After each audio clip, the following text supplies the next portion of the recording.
മന്നാ പ്രതിദിനമന്നാ സമൃദ്ധമായ ജീവൻ നൽകും മന്നാ. ഏവർക്കും പ്രതിദിന മന്നയിലേക്ക് സ്വാഗതം. ഇന്നത്തെ നമ്മുടെ ചിന്താവിഷയം സഭായോഗത്തിലൂടെ വെളിപ്പെടുന്ന ക്രിസ്തു ശരീരത്തിൻ്റെ പ്രവർത്തനം.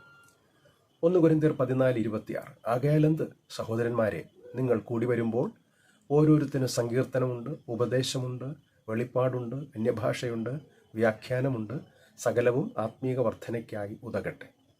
കൊലോസ്യർ 3:16. സങ്കീർത്തനങ്ങളാലും സ്തുതികളാലും ആത്മീക ഗീതങ്ങളാലും തമ്മിൽ പഠിപ്പിച്ചും ബുദ്ധി ഉപദേശിച്ചും നന്ദിയോടെ നിങ്ങളുടെ ഹൃദയങ്ങളിൽ ദൈവത്തിന് പാടിയും ഇങ്ങനെ ക്രിസ്തുവിൻ്റെ വചനം ഐശ്വര്യമായി സകല ജ്ഞാനത്തോടും കൂടെ നിങ്ങളിൽ വസിക്കട്ടെ.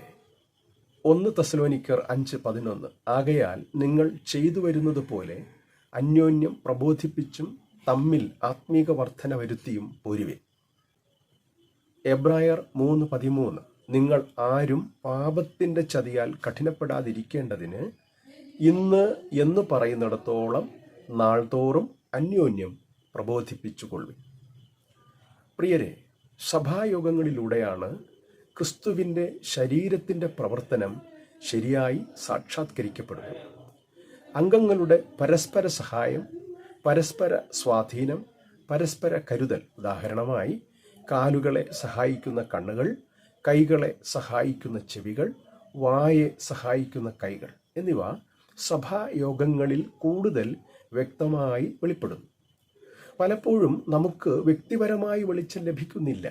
എന്നാൽ നാം സഭായോഗത്തിലേക്ക് കടന്നു വരുമ്പോൾ ദൈവിക വെളിച്ചം നാം കണ്ടെത്തുന്നു. നമ്മുടെ സ്വന്തം പരിശ്രമത്തിലൂടെ നാം വ്യക്തിപരമായി നേടുന്നതിനേക്കാൾ സഭായോഗങ്ങളിൽ നിന്നും ലഭിക്കുന്നതാണ് ഉത്തമം. കാരണം ദൈവം നമ്മെ ഒറ്റയാനായി ജീവിക്കുവാനല്ല, ദൈവമക്കൾ കൂടി വരുമ്പോൾ ഉണ്ടാകുന്ന പരസ്പര കൂട്ടായ്മയിലൂടെ നാം ആത്മീകമായി ശക്തീകരിക്കപ്പെടണമെന്നും പണിയപ്പെടണമെന്നും ദൈവം ആഗ്രഹിക്കുന്നു. ക്രിസ്തു ശരീരത്തിലെ ഈ പരസ്പര കൂട്ടായ്മ സഭായോഗങ്ങളിലാണ് പ്രവർത്തിക്കുന്നത്.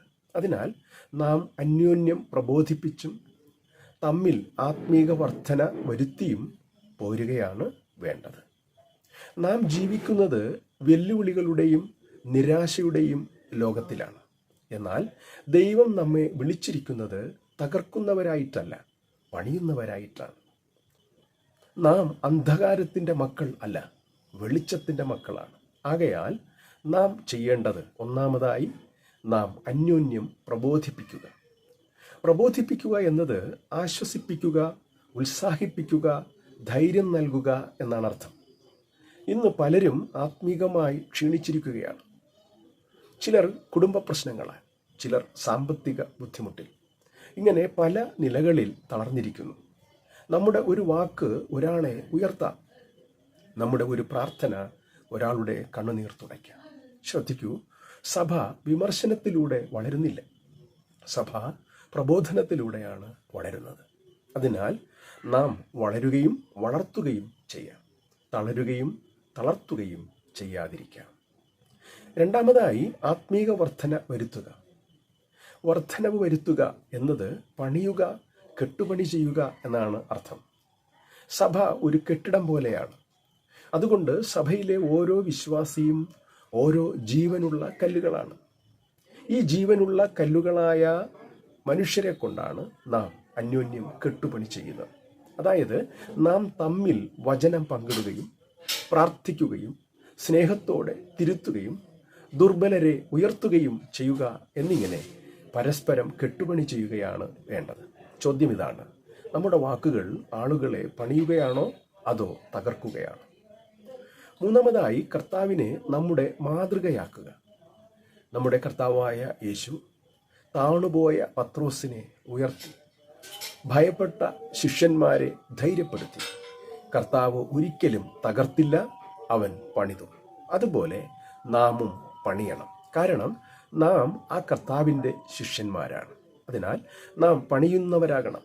പ്രിയരെ, ദൈവം നമ്മെ ഒരുമിച്ച് ചേർന്ന് വളരാൻ വിളിച്ചിരിക്കുകയാണ്.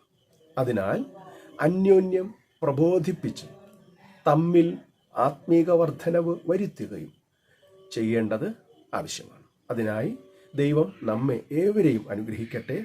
ആമേൻ. നമുക്ക് പ്രാർത്ഥിക്കാം.